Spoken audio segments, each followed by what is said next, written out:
आप सभी को मेरा नमस्ते। तो हम लोग कर रहे थे एक्सरसाइज 1.3 जो कि रियल एंड डेसिमल एक्सपेंशन जो है हमारा, वही वाला टॉपिक हम कर रहे थे।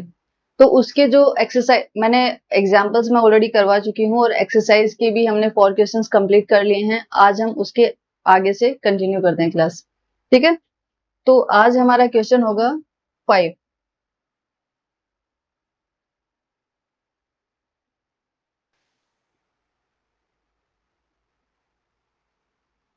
यस, तो आज का हमारा फर्स्ट क्वेश्चन है, फिफ्थ क्वेश्चन है। फिफ्थ क्वेश्चन है, what can the maximum number of digits be in the repeating block of digits in the decimal expansion of 1/7। Okay, 1/7 का देखो यहाँ पे क्या करना है। 1/7 का 1/17 का हमें डेसिमल एक्सपेंशन देखना है और उस डेसिमल एक्सपेंशन में डेफिनेटली रिपीटिंग डिजिट्स आएंगी, इसीलिए रिपीटिंग ब्लॉक की बात कर रहा है, राइट। ये क्या पूछना चाहता है कि रिपीटिंग ब्लॉक जो आएगा डेसिमल एक्सपेंशन के अंदर, जो रिपीटिंग डिजिट्स आएंगी तो उनका जो ब्लॉक बनेगा, उस ब्लॉक के अंदर कितनी डिजिट्स हैं जो बार बार रिपीट हो रही हैं, राइट। वो डिजिट्स हमें उनको बतानी है। Perform the division to check your answer. ठीक है, परफॉर्म करके देखते हैं हम।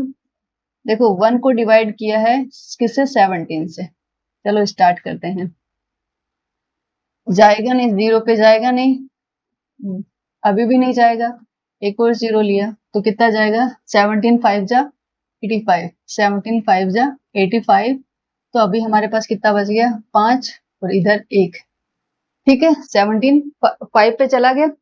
अभी हमारा नेक्स्ट होगा 17 8 जा, 17 8 जा इज 36, 17 8 जा इज 136। ठीक है, 136 तो 10 में से 6 गया, कितना बचा, 4 बच गया हमारे पास। अभी 4 में से 3 गया, 1 बच गया, तो ये 0 आ गया। अभी दोबारा 8 बार चला जाएगा, 17 8 जा 136, 136 तो अभी कितना बच गया हमारा, 4 बच गया, राइट। 0 आ गया। 17 2 जा 34, 17 2 जा 34। अभी कितना बच गया, 6 बचा हमारे पास, तो 60 हो जाएगा। 17 3 जा 51, द 51 तो अभी हमारे बच गया 9। 17 5 जा, 17 5 जा इज 85, 85 5 बच गया 0। 17 2 जा 34, 34 अभी कितना बच गया, 10 में से 4 गया, 6 बचा और इधर 1 आ गया, तो 160। ठीक है, 160 हो गया। तो 17 17 9 जा इज 153, 17 9 जा इज 153, 153 तो अभी कितना बच गया हमारा, 7 बच गया। ठीक है, तो 7 से ये 7 बचा, 0 ले लिया हमने। 17 4 जा 68, 17 4 जा 68, कितना 2 बच गया, 0 ले लिया। 1 टाइम जाएगा, 17 1 जा 17, अभी कितना बच गया, 3 बच गया। दोबारा 1 पे जाएगा, 17 1 जा 17, अभी कितना बच गया, 3 और 1 13। ठीक है, अभी हमारा 0 आ गया। तो 17 17 8 जा इज 136, तो 17 7 जा इज 119, 17 7 जा इज 119। ठीक है, तो ये कितना बच गया हमारे पास, 11, 0 आ गया। तो 17 7 जा इज 119, 17 6 जा इज 102, 17 6 जा इज 102, कितना बच गया, 8। ठीक है, अभी भी आगे कुछ रिपीटेशन आ रहा है क्या यहाँ पे, अभी भी रिपीटेशन तो नहीं स्टार्ट हुआ है। तो अभी 17 4 जा इज 68, 17 4 जा इज 68, अभी भी रिपीटेशन स्टार्ट नहीं हुआ है। 10 में से 8 गया, 2 बच गया, इधर 1 हो गया, तो 120। ठीक है, 7 17 6 जा इज 102, राइट। एंड 17 7 जा इज 119, यस ये चला जाएगा। 17 7 जा इज 119, दोबारा कितना बच गया, 1 बच गया। ओके, अभी 1 आ गया तो 1 0 पे तो जाएगा नहीं, तो एक और 0 आ जाएगा इधर, फिर 0 गया, अभी चला जाएगा, तो 17 5 जा इज 85, 17 5 जा इज, यस ये रिपीटेशन आ गया, ठीक है, ये बचा 5 और ये 1।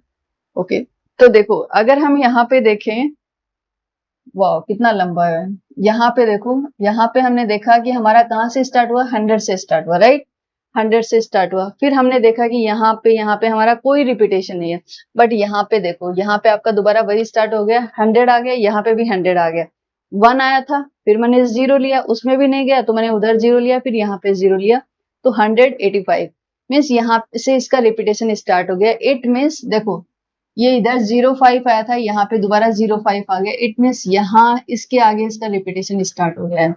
तो हमारी डिजिट कितनी बन गए हैं, जो रिपीटिंग ब्लॉक बनेगा वो कौन सा बनेगा, हमारा रिपीटिंग ब्लॉक बनेगा ये यहाँ तक, यहाँ तक।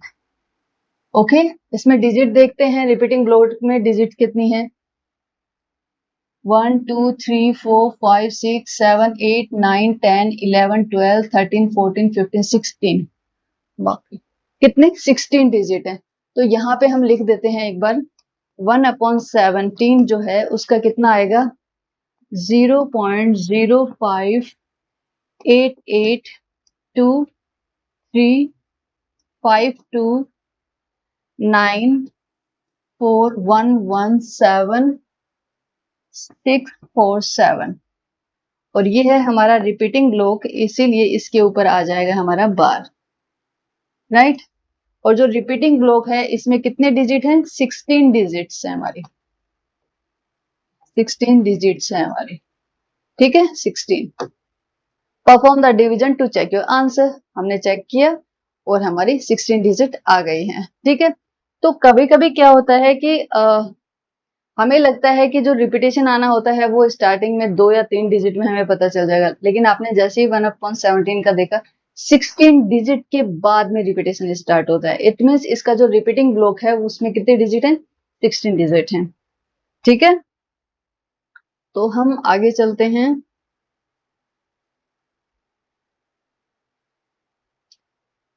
हाँ ये बहुत इंपॉर्टेंट क्वेश्चन है, अच्छा क्वेश्चन है, अच्छे से करना है इसको। Look at several example of rational numbers, ठीक है, रैशनल नंबर के कुछ एग्जाम्पल्स देखते हैं। In the form of p upon q, yes rational number है तो पी अपॉन क्यू फॉर्म में होगा, where p and q are integers with no common factor other than 1, yes हमें पता है रैशनल नंबर के अंदर जो भी पी अपॉन क्यू फॉर्म होती है उसमें कॉमन क्या होता है, सिर्फ 1 होता है, उसके बाद उन दोनों में कुछ भी कॉमन नहीं होता, कोई प्राइम फैक्टर नहीं होता है उनका। And having terminating decimal representation, and having terminating decimal representation expansion, can you guess what property q must satisfy, ठीक है। तो हमें यहाँ पे क्या देखना है, देखो जो भी हमारे p अपॉन q वाली फॉर्म में, p अपॉन q की फॉर्म में जो भी नंबर होते हैं, अगर हम एक पैटर्न उनमें देखें तो हम एक ऑब्जर्व करते हैं जो कि जो q है ना, अगर q के आप फैक्टर देखोगे ना, जब भी आप ऐसा वाला देखते हो कि हमारा जो डेसिमल एक्सपेंशन है वो क्या है, टर्मिनेटिंग आ रहा है, वो क्या आ रहा है, टर्मिनेट। आपको पता है p अपॉन क्यू को जब आप सॉल्व करते हो तो आपके पास क्या आ सकता है, क्या क्या क्या ऑप्शंस हैं, आपका टर्मिनेटिंग हो सकता है या फिर नॉन टर्मिनेटिंग हो सकता है, ठीक है, नॉन टर्मिनेटिंग हो सकता है, रिपीटिंग हो सकता है और नॉन रिपीटिंग हो सकता है। 4 कंडीशन हमारे पास हमेशा आती हैं, चारों में से कोई सी भी आ सकती है। तो ये क्या बोल रहा है, ये बोल रहा है कि P अपॉन क्यू का, P अपॉन क्यू फॉर्म जब भी है हमारे पास, तो उसका जो आएगा डेसिमल एक्सपेंशन वो क्या होगा, टर्मिनेटिंग होता है। जब वो टर्मिनेटिंग होता है उस टाइम पे जो हमारा Q है वो उसकी कुछ खास प्रॉपर्टी है क्या, उसमें कोई ऐसा है कि हम उसको देख के बता सकते हैं कि इसका हमें सोल्व नहीं करना पड़े, जस्ट हम Q को देखें और हमें पता चल जाए कि यस ये टर्मिनेटिंग है कि नहीं है, यस वही चीज ये यहाँ पे बता रहा है। Can you guess what property q must satisfy, कि वो इसका टर्मिनेटिंग हो जाए, यस हाँ। जब भी हम कोई भी देखते हैं तो उसमें हम एक चीज देखते हैं कि जो क्यू है उसका जो डिनोमिनेटर आता है, मीन्स जो भी फ्रैक्शन दिया हो उसका जो डिनोमिनेटर आता है वो अगर आप देखोगे ना तो वो क्या होगा, उसके जब आप फैक्टर्स करोगे तो उसके फैक्टर में या तो 2 आएगा या फिर और 5। मीन्स उस जो Q के जो अगर आप फैक्टर करोगे आप, तो 2 के फैक्टर में या तो 2 आएगा या 5 आएगा या फिर दोनों आएंगे। या तो 2 आएगा, मतलब 2 के कितने भी मल्टीपल हो सकते हैं, या फिर 5 आएगा, 5 के कितने भी मल्टीपल हो सकते हैं, या होगा कि 2 और 5 दोनों साथ आएंगे। कितनी भी बार आ सकते हैं, ऐसा नहीं है कि सिर्फ एक ही बार आना है, कितनी भी बार आ सकते हैं, बट उसमें जो नंबर होंगे उसके फैक्टर में या तो सिर्फ 2 होंगे या सिर्फ 5 होंगे या फिर इन दोनों का मल्टीप्लीकेशन होगा। ऐसा वाला हमने नोटिस किया है, मैं आपको भी बताती हूँ ये चीज। जैसे देखो, कोई भी अगर हम एग्जाम्पल लेते हैं, मैंने लिया 1/2, 7/8, 7/8 और एक और ले लेते हैं 4/5, 4/5। ठीक है, मैंने ये रैशनल नंबर ही लिए हैं, रैशनल नंबर लिए हैं, और वो वाले रैशनल नंबर लिए हैं जिनका डेसिमल एक्सपेंशन टर्मिनेटिंग है, क्योंकि इसने दिया है with no common factor other than 1 and having terminating decimal representation, क्योंकि इनका जब डेसिमल एक्सपेंशन देखोगे तो आपका कितना आएगा 0.5, टर्मिनेट हो गया यहाँ पे, इसके आगे काम नहीं कर रहा है। अगर 7/8 का देखें तो कितना आता है 0.875 आता है। ठीक है, यहाँ पे आके टर्मिनेट हो गया, इसके आगे वर्क नहीं करेगा ये। वैसे ही अगर 4/5 का देखें तो कितना आता है 0.8 आता है, टर्मिनेट हो गया ये। ठीक है, तो ये तीनों ही एग्जाम्पल मैंने ऐसे लिए हैं जिसमें क्यू जिसमें क्या है, डेसिमल एक्सपेंशन जो है वो टर्मिनेटिंग है। अब इनका देखो, क्यू जो है, क्यू के अंदर यहाँ पे एक खास एक प्रॉपर्टी होती है क्यू की, वो क्या, देखो यहाँ पे 2 है, यहाँ पे क्यू क्या है 2 है, 2 के अगर फैक्टर्स निकालें तो कितना होगा 2। ठीक है, यहाँ पे जो है क्यू वो कितना है 8, 8 का फैक्टर्स निकालो, 2 इंटू 2 इंटू 2, कौन सी न्यूमेरिकल वैल्यू आ रही है 2 ही आ रही है। कौन सी वैल्यू आ रही है न्यूमेरिकल 2 वैल्यू है, कितनी बार आ रही है डजंट मैटर, बस 2 आ रही है। ठीक है, सिर्फ 2 आ रही है। नेक्स्ट क्या है, नेक्स्ट के अंदर क्यू क्या है 5, 5 5 के फैक्टर्स करो ओनली 5। तो इन तीनों ही चीज में आप देखोगे कि यहाँ पे जो आते हैं, जो फैक्टर्स आते हैं उसमें न्यूमेरिकल वैल्यू या तो 2 होगी या तो 2 होगी या 5 होगी या इन दोनों का मल्टीप्लीकेशन होगा। ठीक है, वही चीज है। जैसे दूसरा नंबर अगर आप लेते हो, जैसे आप लेते हो 1/3, 1/3, आपको पता है कि 1/3 है, ये क्या है रिपीटिंग है,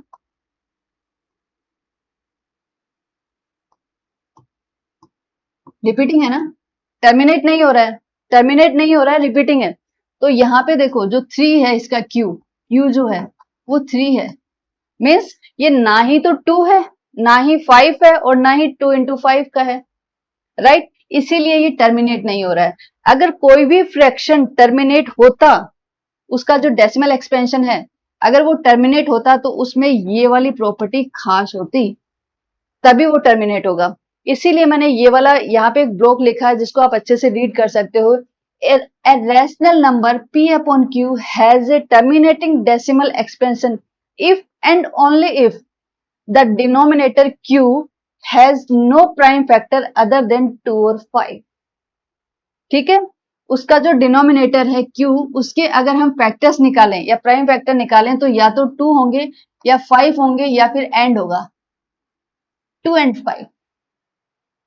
ठीक है, तो ये बहुत अच्छा क्वेश्चन है, आप किसी भी एग्जाम्पल में, इसीलिए क्या करते हैं कि अगर आपको कोई भी वो दी हुई है, कोई भी फ्रैक्शन दिया हुआ है, तो जस्ट आप उसका डिनोमिनेटर देखो और डिनोमिनेटर देखो, डिनोमिनेटर में देखो ये वाली प्रॉपर्टी एग्जिस्ट कर रही है क्या, यस, अगर डिनोमिनेटर की ये वाली प्रॉपर्टी है तो आप बोल सकते हो कि वो टर्मिनेटिंग है। अगर ये प्रॉपर्टी नहीं है तो वो कुछ भी हो सकता है, नॉन टर्मिनेटिंग भी हो सकता है, रिपीटिंग भी हो सकता है, नॉन रिपीटिंग भी हो सकता है, मीन्स फिर ये अदर तीनों हैं, इसको आपको चेक करना पड़ेगा।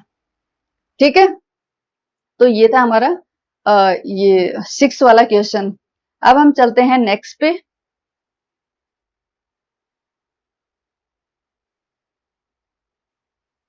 Right 3 number whose decimal expansion are non terminating non recurring. यहाँ पे जो इन्होंने कंडीशन दी है, ये किसकी कंडीशन दी है, इर्रेशनल नंबर्स की। आपको पता है कि पीछे की क्लास में हम रैशनल नंबर और इर्रेशनल नंबर बहुत अच्छे से डिस्कस करते हुए आ रहे हैं, और आपको पता है कि rational numbers p upon q के फॉर्म में होते हैं, q should not equals to 0 होता है। दूसरा ये होता है कि अगर हम उसका डेसिमल एक्सपेंशन देखें किसका, रैशनल नंबर का, तो वो क्या होगा, या तो टर्मिनेटिंग होगा या रिपीटिंग होगा।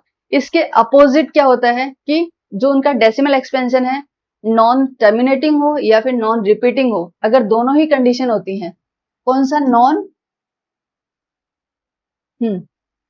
Non terminating and non recurring, अगर ये दोनों ही कंडीशन है, दोनों ही कंडीशन है, तो फिर क्या होगा, इर्रेशनल नंबर होगा। ये क्या होगा, इर्रेशनल नंबर होगा,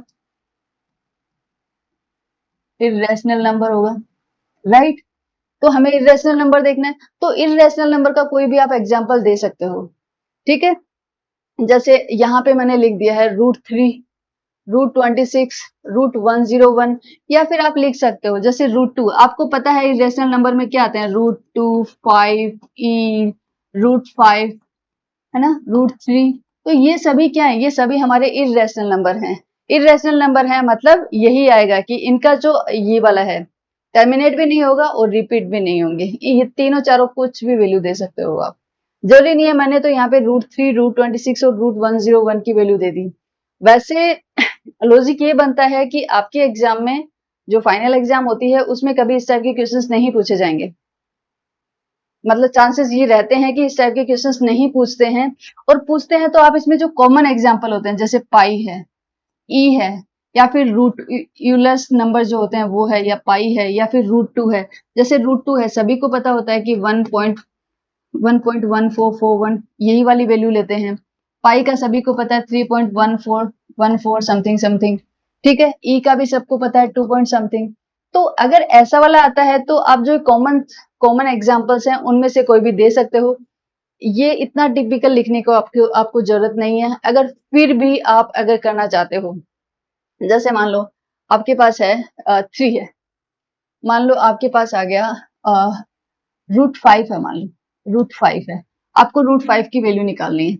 आपको √5 की वैल्यू निकालनी है, तो आप कैसे निकालोगे, तो आपको √5 की वैल्यू भी निकालनी चाहिए। ये इस क्वेश्चन से रिलेटेड नहीं है बट उस इससे कहीं ना कहीं रिलेट करता है कि अगर आपको आपकी मर्जी से लिखना हो, मान लो आपको नहीं पता कि √5 की वैल्यू क्या है, √2 की वैल्यू क्या, आपको नहीं पता √2 की वैल्यू क्या है, तो आप क्या करोगे, देखो मान लो √2 की वैल्यू आपको नहीं पता, नहीं याद है एग्जाम में, लेकिन आपको ये तो पता है कि इरेशनल नंबर है, तो आप वहां पे तुक्का मार सकते हो। कैसे मारोगे, देखो आपको पता है कि 1 × 1 कितना होता है, 1, दूसरा नंबर क्या होता है 2।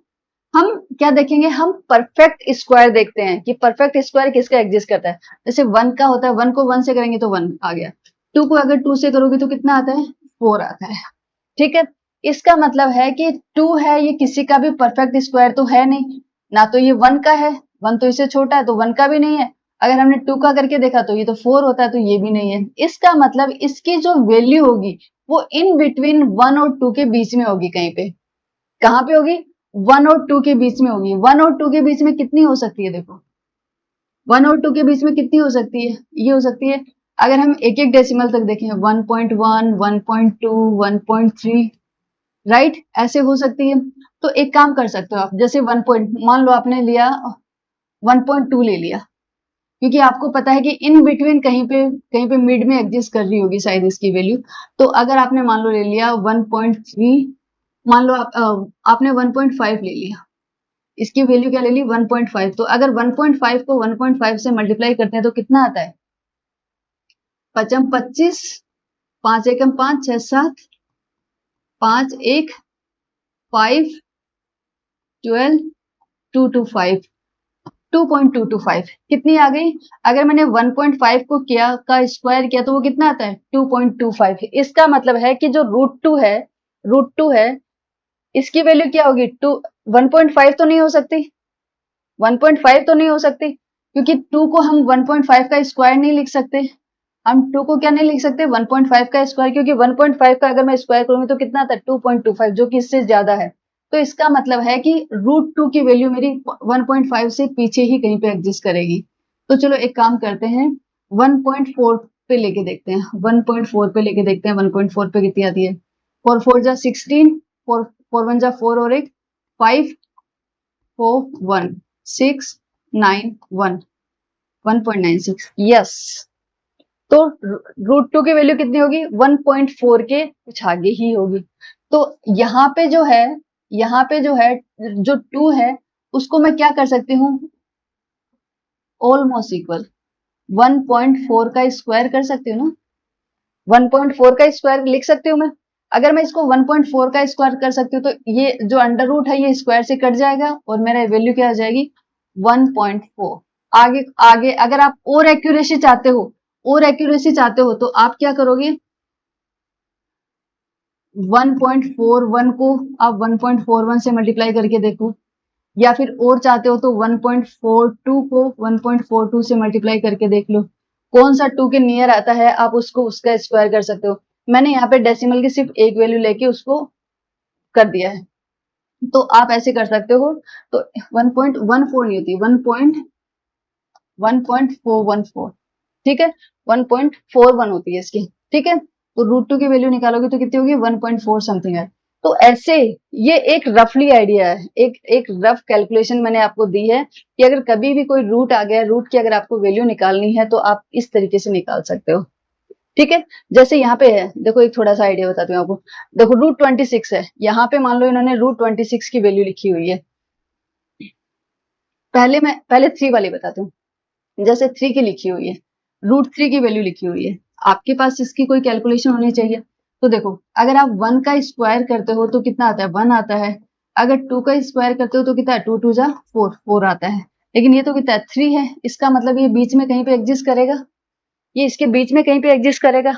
तो बीच में करेगा, किसके बीच में? इन दोनों के बीच में। तो ये इसका मतलब है कि इसकी जो वैल्यू है ये 1 और 2 के बीच में कहीं पे एग्जिस्ट करेगी। इसीलिए देखो 3 की वैल्यू क्या आई? 1 पॉइंट। अब देखो जैसे 1.7 है, इन बिटवीन कहीं पे भी आएगा ना, ठीक है। तो मान लो मैंने 1.7 लिया, मान लो मैं 1.5 पे ट्राई करती, तो 1.5 पे हमने अभी किया था कि 1.5 को जो हमने 1.5 से मल्टीप्लाई किया तो हमारा कितना आया था? 2.25। लेकिन ये तो हमारा कितना है? 3 है, ये तो 3 नहीं है। तो मैं इससे आगे वाले पे ट्राई करती हूँ, 1.6 पे ट्राई कर सकते हो, 1.7 पे। चलो 1.7 पे ट्राई करते हैं। 1.7 को 1.7 से मल्टीप्लाई किया तो कितना आ गया? 49 11 71982। तो कितना आ गया? 2.69। ये कितना है? 2.89 2.89, ठीक है। ये कितना है? 2.89, ओके। लेकिन अगर आप ये आया 2.89, लेकिन अगर आप 1.8 करते हो, जैसे 1.8 को 1.8 से मल्टीप्लाई किया, 8 8 जा 64, 6 आ गया, 8 1 जा 8, 14 8 1 4 0 3। तो ये कितना आ जाता है? 3। अगर 1.8 को 1.8 से करते हो, मीन्स अगर हम देखें कि 1.8 का स्क्वायर कितना है तो वो कितना आ रहा है? 3 से ज्यादा आ रहा है, 3.04 आ रहा है। तो हमें कभी भी इससे आगे वाली वैल्यू नहीं लिखनी, हमें हमेशा इसके पीछे वाली वैल्यू लेनी है, ठीक है। तो हम √3 को 1.8 का स्क्वायर नहीं लिख सकते, लेकिन हम ये लिख सकते हैं, यस, √3 को आप क्या कर सकते हो? 1.7 का स्क्वायर ऑलमोस्ट लगा सकते हो। आगे वाला नंबर नहीं लेना आपको कभी भी, हमेशा पीछे वाला नंबर ही लेना है, ठीक है। जो ये है उससे जस्ट पीछे वाला नंबर ही लेना है, क्योंकि इस अब आप और एक्यूरेसी चाहते हो तो आप 7 के आगे वाला ट्राई कर सकते हो। जैसे 1.7 तो आ गया, अब क्या हो गया? स्क्वायर से इसका अंडर रूट कट गया और वैल्यू आ गई 1.7, ठीक है। अब अगर ये इक्वल नहीं है, ये ऑलमोस्ट इक्वल है, ठीक है, ऑलमोस्ट इक्वल है। तो अगर आपको और एक्यूरेसी चाहिए तो आप आगे वाले डिजिट ट्राई कर सकते हो। जैसे इन्होंने क्या किया, आगे तक बहुत अच्छे से कैलकुलेट किया है, ठीक है। तो बस ये एक रफ आइडिया है आपको, ये एक रफ आइडिया है। जितनी एक्यूरेसी चाहोगे कैलकुलेशन उतनी कॉम्प्लिकेटेड होती रहेंगी। वैसे ही जैसे ये है √26 है, √26 है। अब देखो √26 किसका परफेक्ट स्क्वायर इसके आसपास आ रहा है? देखो मान लो 5 4 का लिया, 4 का कितना आता है? 4 का स्क्वायर किया तो 4 4 जा 64, नहीं 4 4 चौक 16, 4 का हमारा आया, 4 का स्क्वायर किया तो कितना आया? 16 आया। अगर 5 का स्क्वायर किया तो कितना आया? 25 आया। और अगर 6 का स्क्वायर किया तो कितना आया? 36 आया। तो ये कहाँ पे है, इन दोनों के बीच में एग्जिस्ट कर रहा है, मतलब 25 और 36 के बीच में एग्जिस्ट कर रहा है। तो हम तो क्या लेते हैं, पहले वाले नंबर लेते हैं। इसका मतलब इसकी जो वैल्यू होगी वो 5 और 6 के बीच में, क्योंकि इसी का स्क्वायर है ना, 5 और 6 के बीच में कहीं एग्जिस्ट करेगी, राइट। इसीलिए जब आप इसका आंसर देखोगे तो क्या आएगा, 5 पॉइंट समथिंग, 5 पॉइंट समथिंग, ठीक है। जैसे 5 पॉइंट इसने क्या लिया, 5.0 लिया। अगर 5.1 करता, 5.1 को 5.1 से मल्टीप्लाई करता तो वो 26 से ऊपर जा रहा होगा, इसलिए इसने 5.0 लेके किया है, ठीक है। तो एक रफ आइडिया मिल जाएगा कि यस ये 5 पॉइंट समथिंग होगा। ओके, तो ये था कि अगर कोई भी स्क्वायर रूट आ जाता है, स्क्वायर रूट की अगर हमें कभी वैल्यू याद नहीं है, एग्जाम में आ गया है, एग्जाम में वैसे तो एग्जाम में मेंशन करते हैं कि रूट की वैल्यू क्या है, अगर नहीं मेंशन किया तो आप रफली थोड़ा ऐसे निकाल सकते हो। ओके, अब हम चलते हैं नेक्स्ट पे। Find 3 different irrational number between the rational numbers 5/7 and 9/11। देखो रैशनल नंबर में हमने 3 डिफरेंट इरेशनल नंबर, ओके। देखो दो रैशनल नंबर हैं, पहले हमने क्या पढ़ा था कि कोई भी दो रैशनल नंबर दिए हुए हैं, उनके बीच में अगर आपको 5 और 6 रैशनल नंबर निकालने हैं, उसका जो मेथड है वो हमने बहुत डिटेल में डिस्कस किया था इससे प्रीवियस एक्सरसाइज में। अभी आया है दो रैशनल नंबर दिए हुए हैं, कौन कौन से नंबर दिए हैं, 5/7, 5/7 एंड 9/11, 9/11, ठीक है। अब हमें इनके बीच में जो इरेशनल नंबर आएंगे वो निकालने हैं, ठीक है। तो एक काम करते हैं, पहले 5/7 का डेसिमल एक्सपेंशन तो देखें कितना आ रहा है, देखते हैं। मैंने क्या किया, 5 को डिवाइड किया 7 से, नहीं गया, 0 आया, नहीं गया तो ये आ गया, 7 7 जा 49, एक बच गया, 7 1 जा 7, कितना बच गया, 3 बच गया, 7 4 जा 28, 2 बच गया, 2 पार आ गया, 7 2 जा 14, कितना बच गया, 6 6 बच गया। अब आ गया 7 8 जा 56, 4 बच गया, 0 आ गया। अब आगे देखते हैं आगे कितना आता है, 7 7 5 जा 35, 7 5 जा 35, कितना बच गया, 5। आगे यहाँ पे कर लेते हैं, ठीक है, 5 बचा तो 0 ले लिया, 7 7 जा 49, कितना बच गया, 1 बच गया, 0 आ गया, 7 1 जा 7। तो देखो आप देखोगे कि यहाँ से इसका रिपीटेशन स्टार्ट हो गया है। देखो कौन कौन से डिजिट आई, 0.714285, अब आगे 71 मीन्स यहाँ से इसका रिपीटेशन स्टार्ट हो गया है, यहाँ से आगे इसका रिपीटेशन स्टार्ट हो गया है। तो इसका मतलब है कि यहाँ पे हमारा जो रिपीटिंग ब्लॉक है वो क्या हो जाएगा, ये हो जाएगा 714285। कितने डिजिट का है, 6 डिजिट का है, और ये 6 डिजिट बार बार रिपीट होती रहेंगी। जैसे जैसे हम इसको आगे सोल्व करेंगे वैसे वैसे ये 6 डिजिट जो है, ये वाला जो ब्लॉक है, रिपीटिंग ब्लॉक है, ये हमेशा क्या होता है, रिपीट होता रहेगा आगे, ठीक है। तो इसका मतलब है कि अगर इसका हम डेसिमल एक्सपेंशन देखें 5/7 का, तो वो क्या आ रहा है, non terminating but repeating, non terminating and repeating, repeat हो रहा है, वो रिपीट हो रहा है इसलिए वो रैशनल नंबर है, ठीक है। तो इसीलिए 5/7 क्या है, हमारा रैशनल नंबर है। कितनी वैल्यू आ रही है इसकी, इसकी आ रही है 0.714285, राइट, 0.714285। आई थिंक पेन थोड़ा सा मैं डार्क ले लेती हूँ, शायद आप लोगों को दिख नहीं रहा होगा।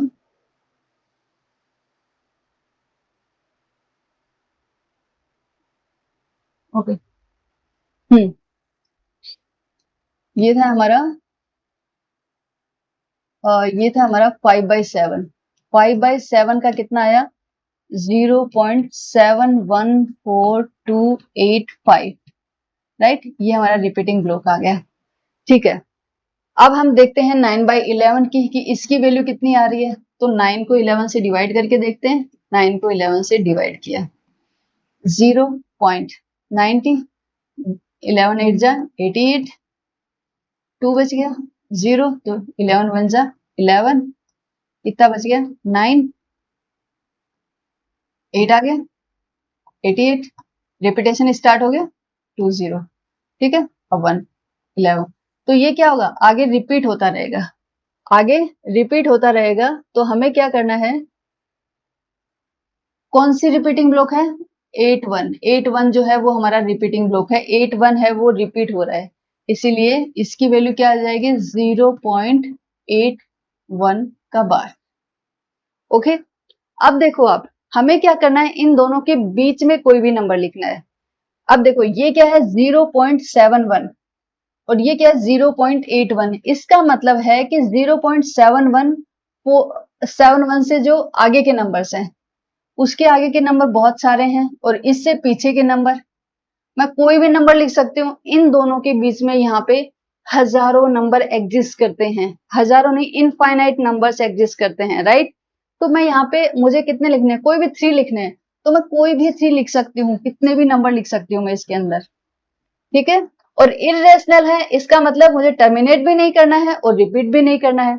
तो अगर मैं लिखती हूँ, जैसे मैंने फर्स्ट नंबर लिखा 0.71, जैसे ये 14 है, ठीक है, 14 है, तो मैं इसको 15 भी लिख सकती हूँ, 1 5 6 7 8 3 2 1, कुछ भी कुछ भी। दूसरा अगर मुझे नंबर लिखना है तो 71 है तो मैं 72 लिख सकती हूँ, यहाँ पे 72 के आगे मैं कोई भी नंबर लिख दूं, 3 1 4 3 7 2 एनीथिंग।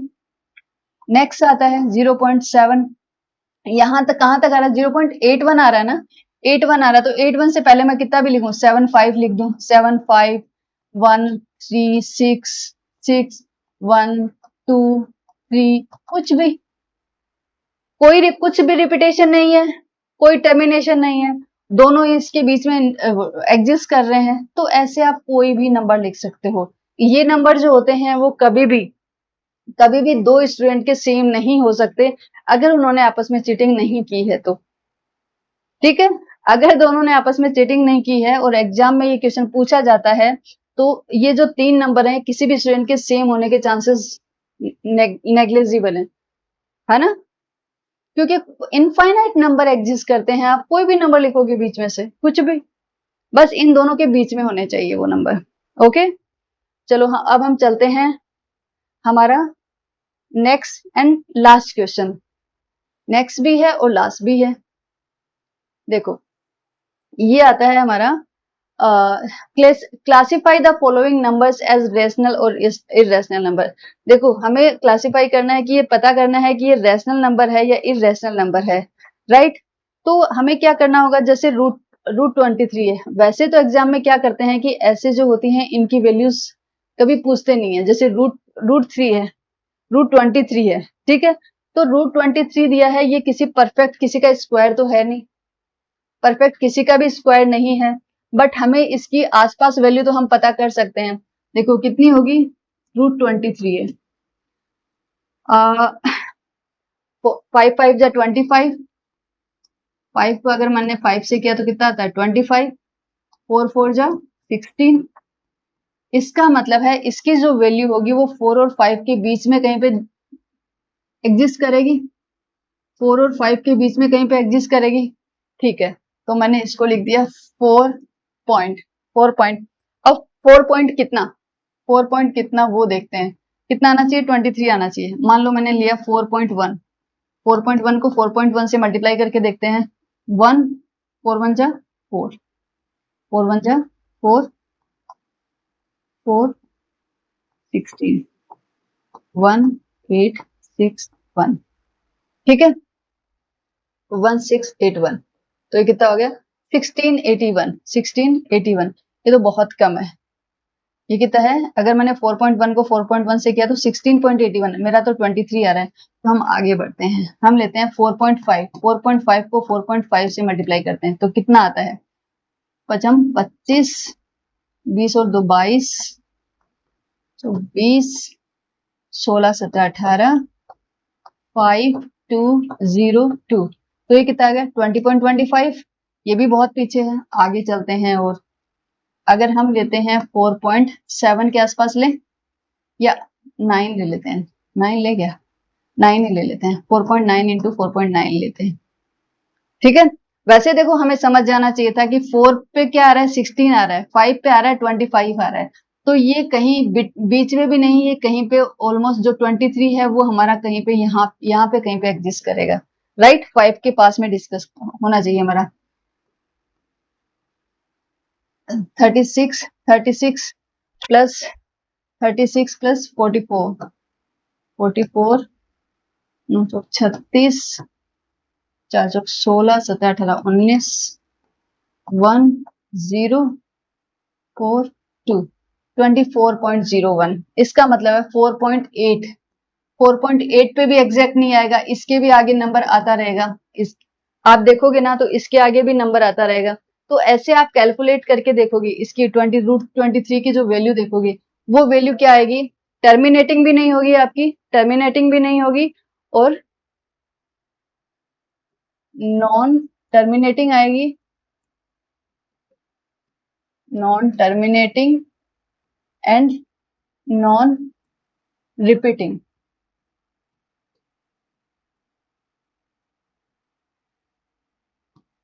ठीक है।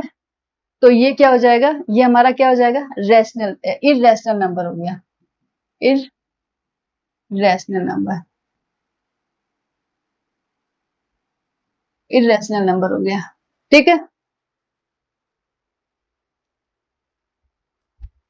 अब आता है नेक्स्ट √25। देखो अगर कभी भी स्क्वायर रूट में दिया हो और वो किसी का परफेक्ट स्क्वायर नहीं हो तो चांसेस यही रहेंगे कि वो नॉन टर्मिनेटिंग और नॉन रिपीटिंग होगा।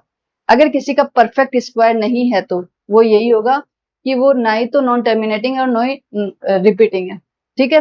अब है √25। √25 हमें पता है कि किसका रूट आता है, ये 25 का होता है, ठीक है।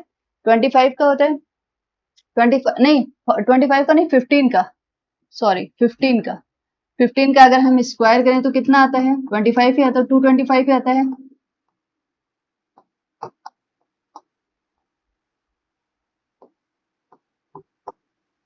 ठीक है। तो कितना आ जाएगा, 15 का स्क्वायर अंडर रूट, इससे ये कट गया तो कितना आ गया, इसकी वैल्यू आ गई 15। तो 15 क्या है, 15 एक रैशनल नंबर है, इरेशनल नंबर तो है नहीं, तो 15 क्या है, रैशनल नंबर है, रैशनल नंबर है, राइट। नेक्स्ट आता है 0.3796, टर्मिनेट हो रहा है, अगर टर्मिनेट नहीं होता तो पॉइंट पॉइंट आते हैं आगे, टर्मिनेट हो रहा है, तो टर्मिनेट हो रहा है तो इसलिए ये क्या है, ये एक रैशनल नंबर है, रैशनल नंबर है, ठीक है। ये है, रिपीट हो रहा है क्या, देखो 478 478, यस रिपीटिंग है, टर्मिनेट तो नहीं हो रहा है, टर्मिनेट तो नहीं होता है बट रिपीटिंग है, ठीक है। रिपीटिंग है तो ये क्या हो गया, रैशनल नंबर हो गया, रैशनल नंबर। ये क्या है, 10 100 1000 10,000, कोई टर्मिनेशन नहीं है, कोई रिपीटेशन नहीं है, तो ये क्या हो गया, ये हो गया irrational number, irrational number, irrational number, ठीक है। ये हो गया हमारा इररेशनल नंबर।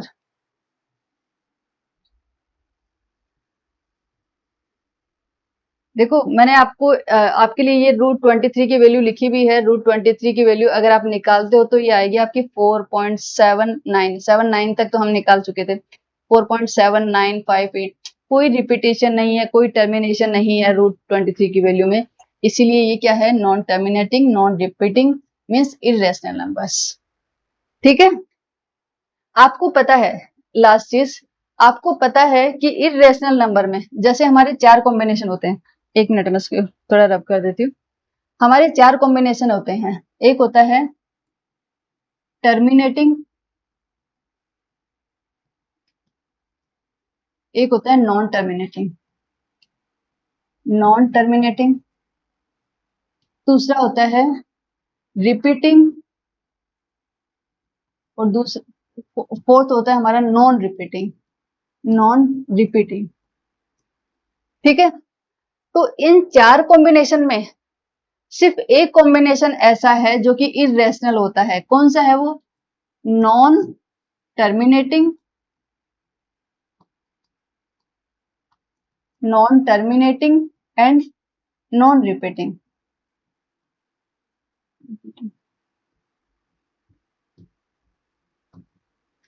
सिर्फ ये कॉम्बिनेशन होता है जो कि हमारा इर्रेशनल है, इर्रेशनल नंबर होते हैं सिर्फ ये वाला कॉम्बिनेशन। अदरवाइज टर्मिनेटिंग हो और रिपीटिंग हो तो भी अगर टर्मिनेटिंग है और रिपीटिंग भी है तो भी रेशनल नंबर, टर्मिनेटिंग है नॉन रिपीटिंग है, ठीक है, तो भी रेशनल, नॉन टर्मिनेटिंग है लेकिन रिपीटिंग है तो भी रेशनल, बट नॉन टर्मिनेटिंग है और नॉन रिपीटिंग है मीन सिर्फ ये वाला कॉम्बिनेशन इरेशनल नंबर होता है। बाकी इन चारों का कोई भी कॉम्बिनेशन होगा वो रेशनल नंबर ही होगा। सिर्फ ये एक कॉम्बिनेशन बोलेगा कि नंबर इरेशनल नंबर है। ये आपको अच्छे से याद रखना है, ठीक है, ये बहुत इंपॉर्टेंट है, ये आपको याद रखना चाहिए कि इन चारों में सिर्फ एक कॉम्बिनेशन ऐसा है जो बताता है कि ये इरेशनल नंबर है। बाकी कोई भी कॉम्बिनेशन आ जाए इन चारों का वो सभी रेशनल नंबर ही होंगे, ठीक है। तो हमारी एक्सरसाइज 1.3 यहीं पे खत्म होती है।